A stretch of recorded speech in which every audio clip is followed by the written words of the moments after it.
In this video, I'm going to show you how fast and easy it is to build an online community with Skool. Alex Hormozi, one of the most popular business gurus on the internet right now, recently invested into the app Skool, a platform that enables you to create private community areas and groups where you can charge a monthly subscription to increase the revenue on your business and monetize your knowledge. And there's a lot of hype and buzz surrounding Skool, with people showing how easy it is to make $10,000 per month on this platform. And in this video, I will show you an exact step-by-step guide that you need to follow in order to build out a community area that will convert customers and also provide value to your viewers. So first things first, I'll throw a link in the video description down below so you can sign up for a free trial and follow along with this tutorial. For a limited time only as well, I believe this link will automatically enter you into the game, which is Alex Hormozi's competition that allows you to meet him in person in Las Vegas if you actually achieve around $10,000 per month with your community, you get entered into this competition. I've talked about this in previous videos, so I'll leave a link to that down below if you are interested in competing in that challenge. When you first join Skool, you won't have a business account. You'll actually have a personal account, which will just be your profile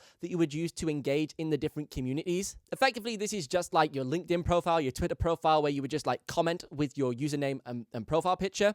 Now, interestingly, on Skool, when you do first join, you can't change the details of your profile from the ones that you basically gave when you were creating the account. So for example, I used my full name, Benjamin Rowlands, to actually join this, but obviously online I go under Ben Rowlands, but I can't change this until a certain period of time after my account's been active, and also a certain amount of engagements within the community area. So you can see right now I've got like a random @ tag with some number allocated to it.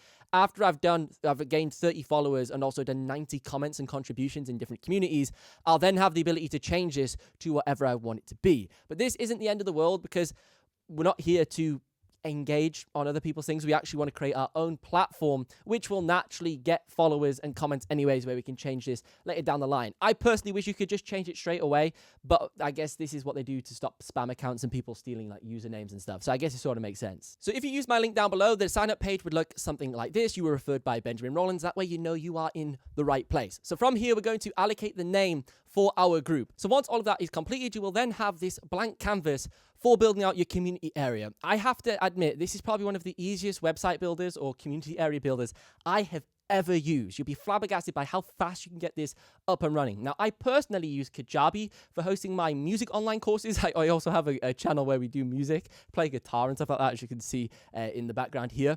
On that, we use Kajabi to host all of those low-ticket courses that are around sort of $6,700 odd.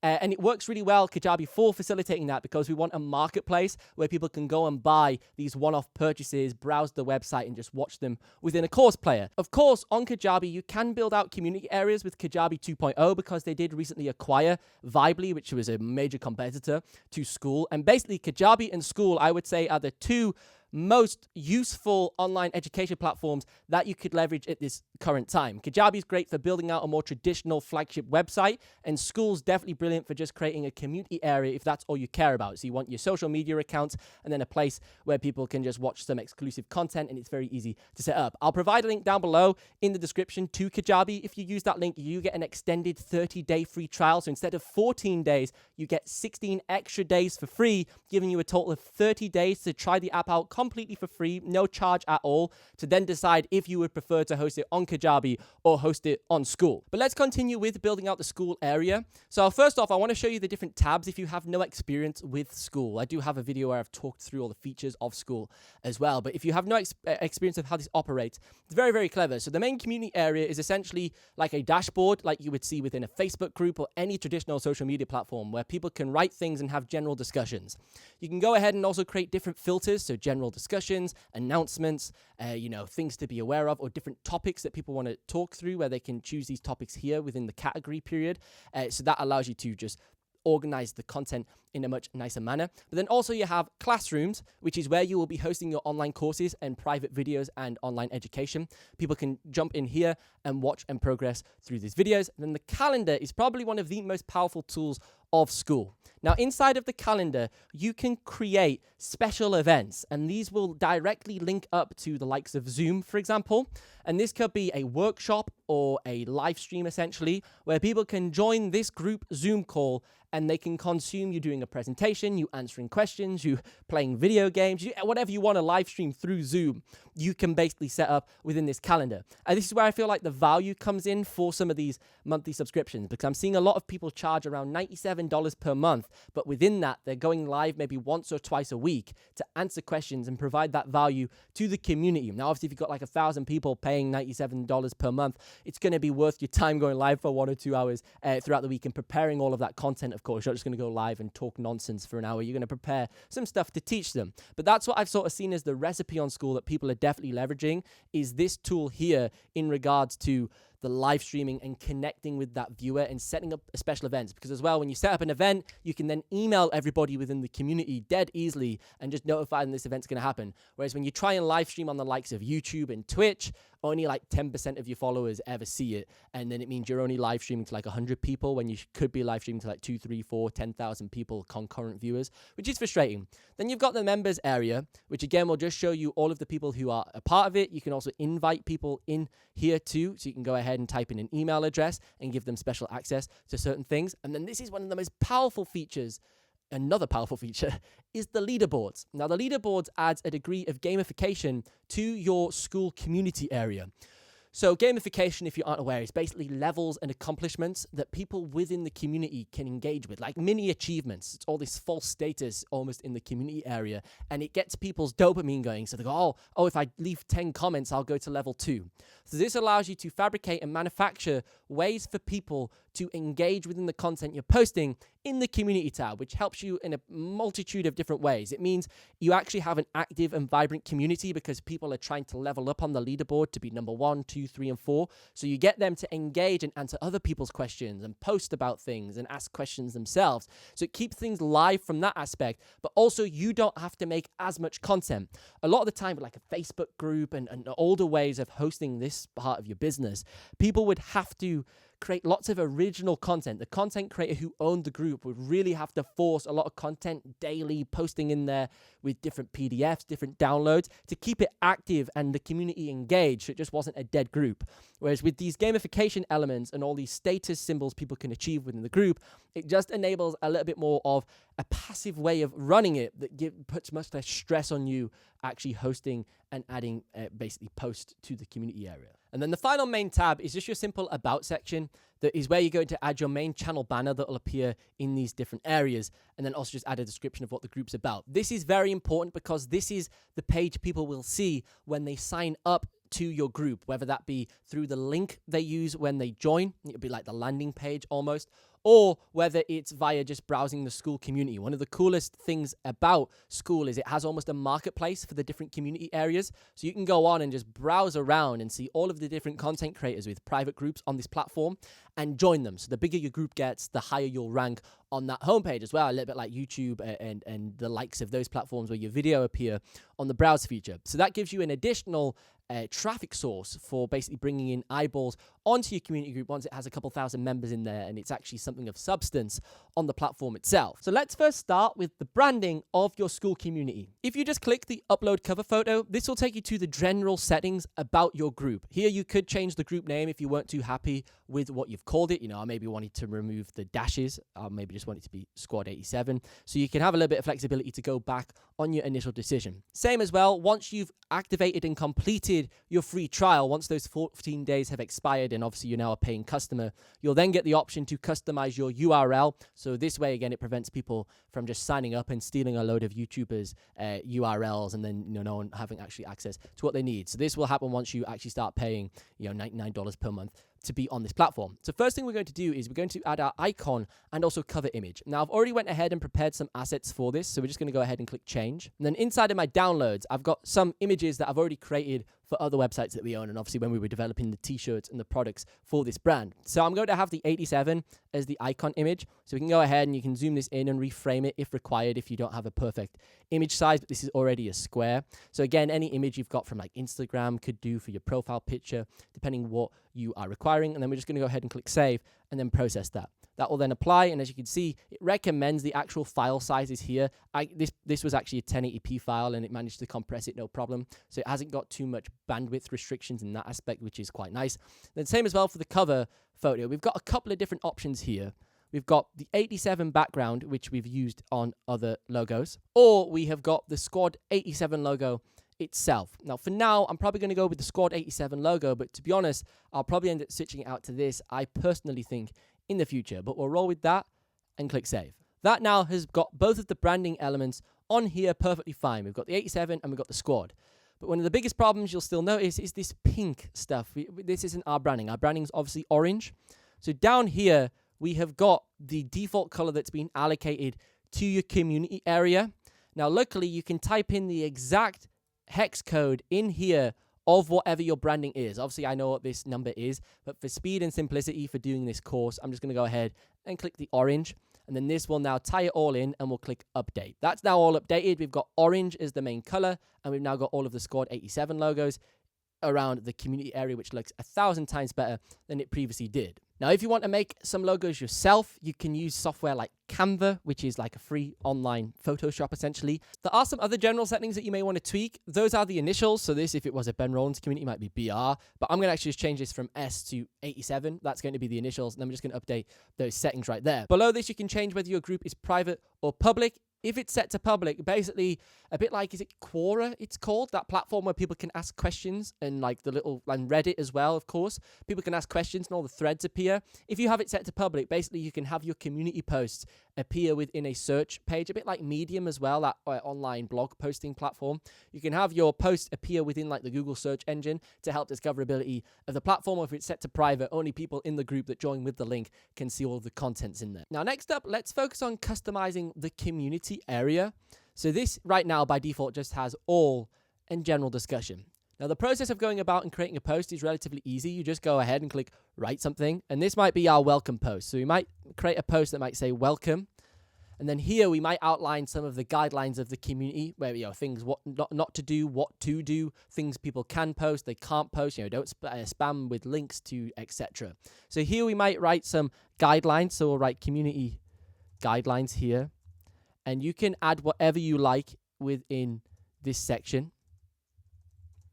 And you can go ahead, add some bullet points, and, you know, say, you know, don't do this, and then, you know, do this, etc. So you can outline what you want here, but also you could send people to other sales funnels. So you might have some links that you want to do, like, welcome to the community, please check out this, our latest, you know, course, or our latest, you know, physical product, our merch. Please check out this. You might put a link to your merch, because you got to remember, this isn't TikTok, YouTube, Instagram, Facebook. You're not going to be penalized on the algorithm for sharing links like you do on some of these platforms, or when you say link in bio or link on, etc. You know, when they get detected on the algorithm, it penalizes the reach of your content. So you got to remember, this is your own private community group, so you can be a little bit more forward or loose with directing people off of the platform, away from Skool, and sending them to a website, sending them to Shopify, sending them to somewhere else, and you're not going to get penalized on your content. That's going to get as much reach as it possibly could have. So you can go to town with whatever you want to share here, your community guidelines, some pictures, some videos. You can see down here, you can add videos and just share the link to it. Now, one of the biggest weaknesses of Skool, in my personal opinion, is the hosting of the videos. So if you went and opted with something like Kajabi, within that monthly subscription, it includes all of the tools that you need for running the business, like email marketing, landing pages, etc. But also it hosts the videos itself. So you upload videos to Kajabi, and then they store those on whether that be their own server or whatever hosting platform they use. But basically, it's included within the monthly subscription, the video hosting. Whereas on Skool, they do not host any of the videos natively within their app. As you can see here, it has to have a YouTube link, a Vimeo link, a Loom link, or a Wistia link. So, of course, you could use YouTube and just share an unlisted YouTube video link.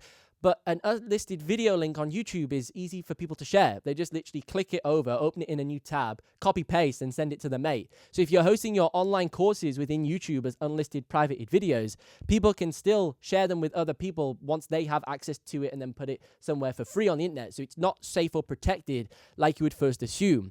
So you would then have to have a monthly subscription with Vimeo. That's the only real option, in my personal opinion, that allows you to share links and host videos elsewhere, and only people can access it basically within the little web player that you've shared it within. There's no clever way for them to copy and paste it and share it elsewhere. It's the most with control.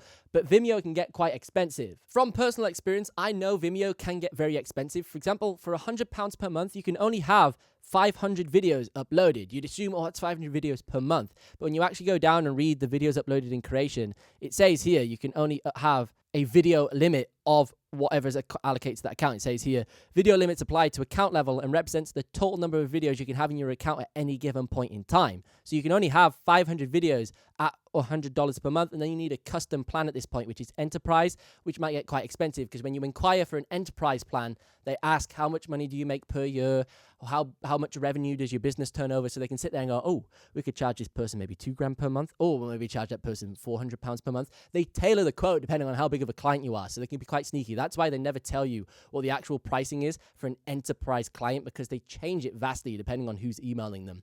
So you may at first think 500 videos is a lot, but if you've created a lot of online courses or any experience creating online courses, you'll be aware that one online course could easily be 50 videos itself, just a little mini online course. So if you have 10 of those, which is very easy to create in the space of 12 months, 10 courses, about 50 videos each, that's you done at your £100 per month. You're already spending £1,200 in addition to your £100 you're already spending for Skool. So at that point, you're spending £2,400 a year to host your online courses on Skool, and you don't even have unlimited video uploads. So that's where I personally think something like Kajabi is much better, because although it is more expensive per month and it does have caps on how many students you can have on there, albeit you can upgrade those as you exceed them with Kajabi Access, etc. And that's why I personally would opt to use something like Kajabi, because I think it's more built out for building a multi-million-pound business rather than a quick, let's make $100,000 a year with a community area.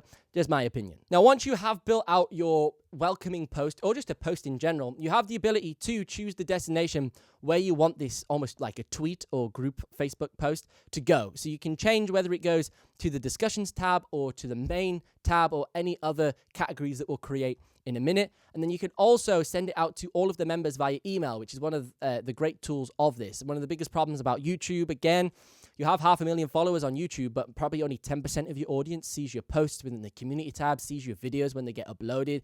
Very unpredictable in terms of what your reach is actually going to be on a piece of content, which I personally find quite stressful at times, especially when you're doing brand deals and there's a lot of things at stake in regards to expectations. So this allows you to send that straight out and go, hey guys, we've got a new video uploaded on YouTube. Go check it out. And it ensures that your 10,000 people in your community actually are aware that you have a new video out, which will give it a nice bit of first day performance in the first 24 hours. Then you just go ahead and literally click post, and it'll appear within the post tab right here, nice and easy. You can see I'm level 1, Benjamin Rollins has said this, and then it'll appear right there for people to see, like, comment, and do whatever they want to do on there and react to it. So you can create additional discussion tabs in your dashboard area. So you go over to categories, and here you can add categories. So we've got announcements, and then here in the description, you could say news and updates, whatever you wanted to say. Now, this is the cleverest thing right here, is the permissions area. So you can choose who can and cannot post within this designated discussions tab. So you can see by default, it say anybody can post, anything anyone can view, but you can actually change this to be only admins and mods can post, anyone can view. So if you wanted this to be completely clean, where only Ben Rollins can post in there and somebody else who you've chosen, who's an admin or moderator, they can post in here, and that's it. Or if you want it to be an actual active community area, you can have everyone, the 10,000 people in your community, all engage and ask questions, post things, etc. But if you want this to be clean, so it's only your announcements, only your updates, so they can definitely see the essential information for the group, you could obviously change that, and then you click add. Once you click add, it will then appear within the actual community area. If you go back to classrooms, and let's just refresh it. So we go back over here, you'll then see we've got general discussions, then announcements. So then when you go ahead and post your little post here, you can choose the end destination of where it will be posted for people to see and actually add any comments onto it. Inside of the Classrooms tab, this is where you can go ahead and add your online courses and videos. So let's just say we're going to do like a YouTube course, and this might be how to write a script, something like that. And then we go ahead and say, I'm going to teach you how to write better YouTube video scripts, something along those lines. So we've got go ahead, we've got our course idea, and we've got the description.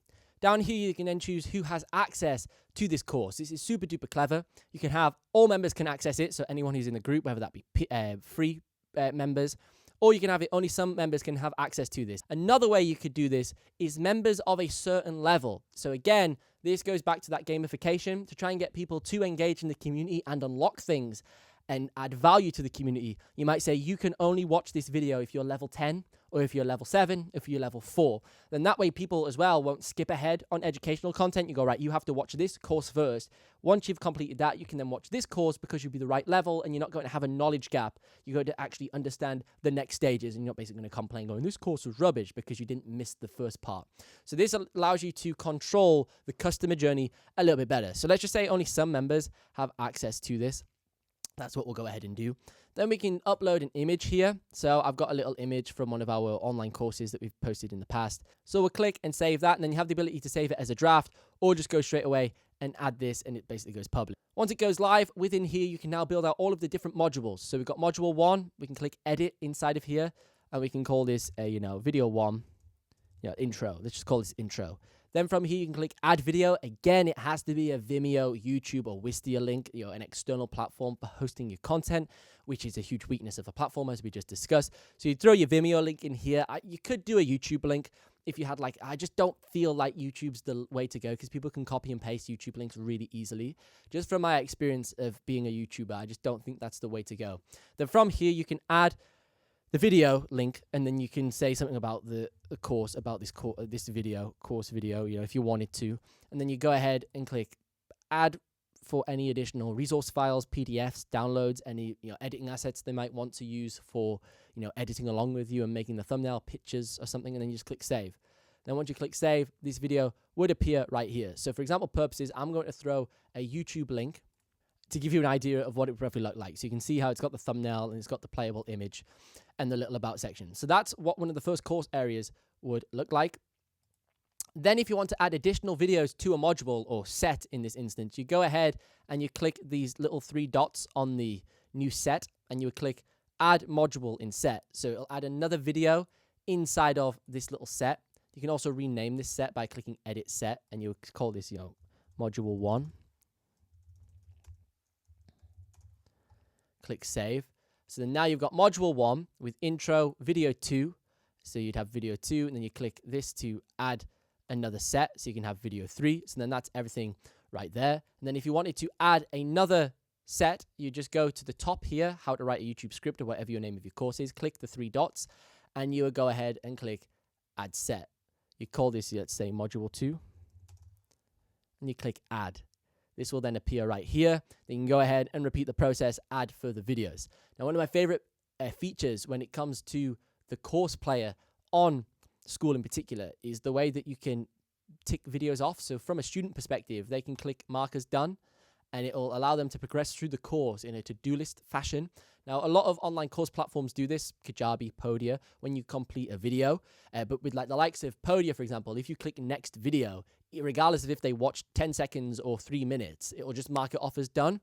So it means when people are browsing around just to get a vibe of how long's left on the course or what you're going to cover in this module, they can often skip past videos and it marks them off as done and they don't go back and watch them because they were browsing around and skipping ahead, essentially. Whereas this allows the customer to actually manually mark it as completed once they've watched the video and actually feel like they're done with that module and go, right, that's done, move on to the next one. I think it works very well.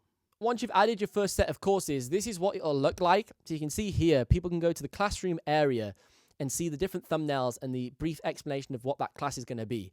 I feel like this is brilliant. You can have so many mini courses inside of here, essentially like your own Skillshare. I briefly mentioned Skillshare. We host this class on Skillshare, but obviously Skillshare is one of those great platforms where you can send people to go and do mini courses, little 30-minute, 20-minute, an hour-long type courses on particular topics, how to write a YouTube script, how to edit a YouTube short, different stuff like that. And it allows people to get that extra bit of knowledge they get from just watching a YouTube video. But I personally find people get turned off a little bit by Skillshare because it's quite expensive and there's a load of other junk they don't want on there. They just want to go on and watch Ben Rowlands or whatever YouTuber that's referring them over to there. And they would much rather go to a community area, even if it is a little bit more per month, that just is a little bit more bespoke with a better viewer journey. Because we have about 30 classes, I think, on Skillshare.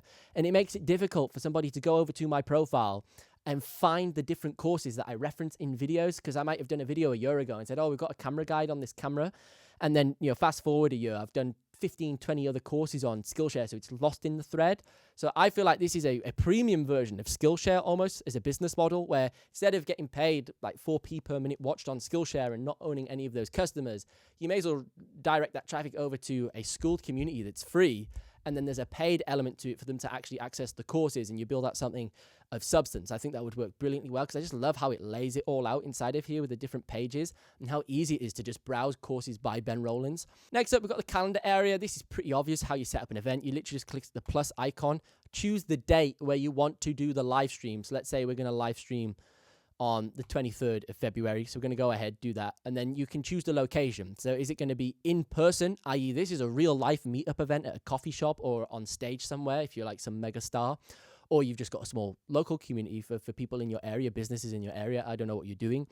Or you can go ahead and host it on Zoom, Google Meet, or an external platform that you might need, like Teams or something, if you, for some reason, you like Teams, even though it's one of the most glitchiest hosting video services in the world. So if you like Microsoft Teams, you can use Microsoft Teams if you want. But instead, you can just go ahead, click Zoom, and then just throw the Zoom link in here and say, we're starting at 8 p.m. Join before, 5 minutes before we're doing a giveaway or something. You could say something special is going to happen. Add a little cover image for this. We'll just use the default YouTube script writing because that's what we've got. You add your little cover image so it looks nice and sexy, like it's not just some random event. It's got a bit of a flagship to it. And then you can also name what the event is actually going to be. So we're going to be a masterclass in YouTube. And then we'll go ahead. We'll set the time that it starts. It's going to be 1 p.m. You can choose the time zone. Obviously, I'm in London right now, so it's chosen the London time zone. But if I was maybe traveling overseas, because we travel loads for work, I might be in America, I can change the time zone. I don't have to go onto the internet and go, what's the time zone difference between London and Las Vegas? And then be like, it's like 8 hours, okay. So if I usually stream at 8 p.m. in the UK, that would be what time in etc. So you can just literally switch out your time zone depending on what country you might be. And then also the duration, right? This is going to be a 1.5 hour class, and then we can go add. Now, before you click add, you actually can choose who can attend the event.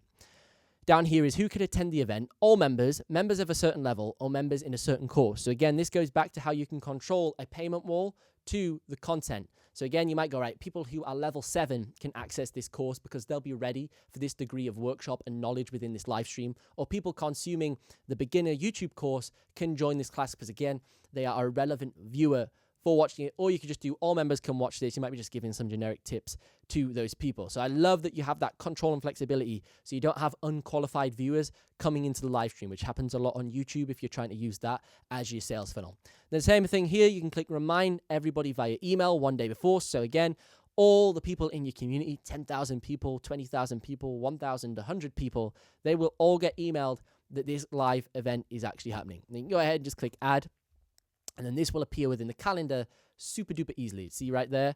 There you've got a masterclass coming up. People can click into it. They can see the beautiful thumbnail, what it's about, what time's happening, and then when they can join. Then they can themselves click add to calendar, and then they can choose Apple, Google, etc., whatever devices they prefer to use. Super easy. This is by far one of the best features of Skool. Now, when it comes to the leaderboards and gamification, this is super duper cool what you can do here. Obviously, you can limit access to certain bits of content. So if you just go back to the members tab and click settings, here we can go down to gamification. Now, inside of the gamification, it'll say, at level 0, 100% of members unlock this course. At 0, they unlock this course. You click edit, and you can change what exactly they get access to at each level. Now, I'll show you how to do that in just a moment. But first, you can actually create names for each of these levels. Instead of it just being level 1, level 2, you could actually have some clever names for what these people will be. This comes down to understanding exactly who your viewer is for your audience. So, for example, level 10, I've got a Gen Z viewer, they're super duper young.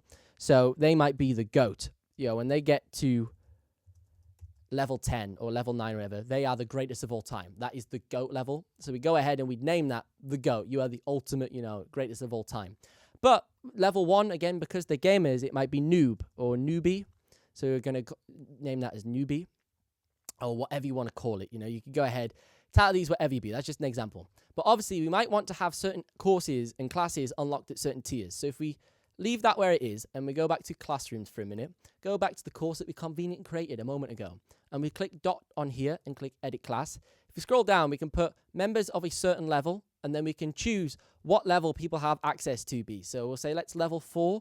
People who are level 4 have access to this script writing course. Click save. And then we go back to our members area and we can click settings, and then we can go to our little gamification tab, and it'll now say people at level 4 unlock these. So we click edit and it'll say you unlock this. So we could call this, welcome. I don't know, just call it welcome.